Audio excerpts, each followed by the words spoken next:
अनवतार काल में कार्य लक्षण निरोध में अपन ने ऐसे समझियो कि प्रभु अपने साथ अपने घर पधारें और वाह स्वरूप की सेवा कथा करते करते निरोध सिद्ध हो जाए है, तो या में ये निरोध जीवकृत प्राप्त होवे है ऐसो आभास तो हो रहे है, पर एक्चुअली तो भगवत कृति ही है। तो इसमें कैसे समझना? अनवतार काल में जे छे ए भक्त तरफ थी शुरुआत थाय छे, अवतार काल में भगवान तरफ थी शुरुआत थाय छे। बाकी छे वस्तु एक ज छे। प्रभु जो वर्ण न करे कि प्रभु एवी इच्छा न राखे कि भक्त मारी सन्मुख थाय तो भक्त सन्मुख थई शकतो ज नथी। तो जीव ज्यारे सन्मुख थाय छे त्यारे भगवाननी इच्छा छे।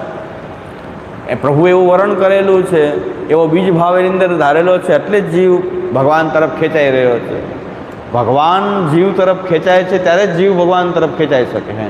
पेला भगवाननो निरोध ए साधन निरोध छे अने जीवनो निरोध ए फल निरोध छे। एटले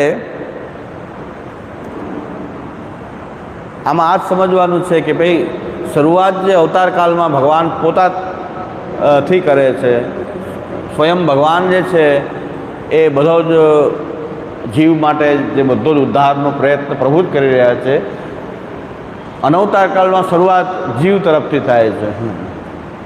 हकीकत में तो आम जोईए तो भगवान एवं वर्ण करेलू छे एटले ज थाय छे,